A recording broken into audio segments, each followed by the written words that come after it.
off the top tonight, a big hit to gay marriage rights in our state. But tonight, some are saying this ruling could force the U.S. Supreme Court to act faster. Here's what happened today. The 6th District Court of Appeals upheld gay marriage bans in Michigan, Ohio, Kentucky, and Tennessee, saying defining marriage is better done through the political process, not the courts. The ruling ends a string of 20 federal court rulings around the nation that struck down bans in other states. And because of that, it could mean the Supreme Court will be forced to rule on this issue. In fact, here's what Justice Ruth Bader Ginsburg said just weeks ago. There is a case now pending before the Court of Appeals for the 6th Circuit.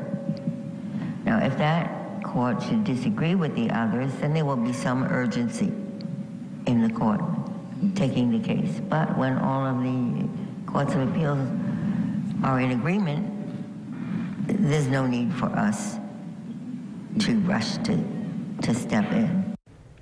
But clearly they are not in agreement with today's decision in the 6th Circuit. New tonight, we heard from the Michigan couple at the center of the case in our state, and they are vowing to continue this fight.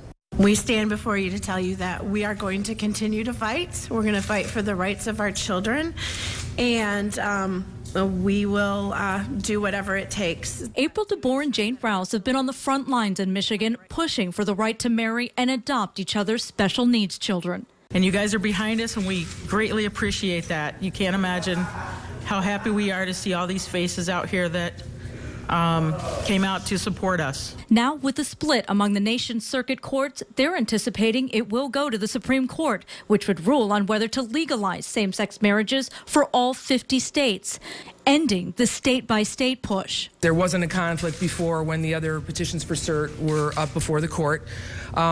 Secondly, they could take any one of these cases. They could take none of the cases. Our case has a trial record.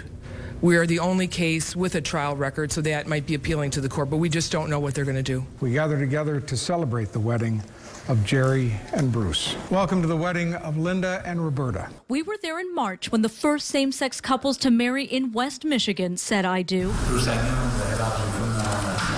Now, 7 months later, those vows could be up in the air. I spoke with Bobby Johnson over the phone. He and his partner have been together a year and hope to marry one day in their home state. We all thought that, the time for change was here and that Michigan was ready for equality. And, it's very, very disappointing. We're at a point where, I'm waiting for it to become legal, and I know a lot of my friends are. The governor says gay marriages performed back in March are legal, but today's ruling doesn't allow those couples to collect state benefits of marriage.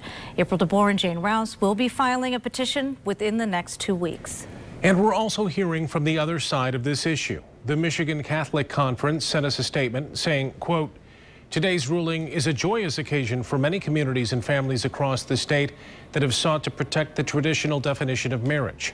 Those who ruled in the majority deserve applause for applying the rule of law and for recognizing voter intent to secure one man and one woman in marriage." We contacted the local diocese tonight, though they did not want to go on camera. So here's a look at where gay marriage stands right now in the nation. 32 states, along with the District of Columbia, have now legalized gay marriage. Michigan among the 17 states that ban same-sex marriage. Missouri recognizes gay marriages from other states, but doesn't allow marriages in their state. At 5 and 6 today, we talk with a legal expert about why the court came to this decision. You can see that interview now at woodtv.com.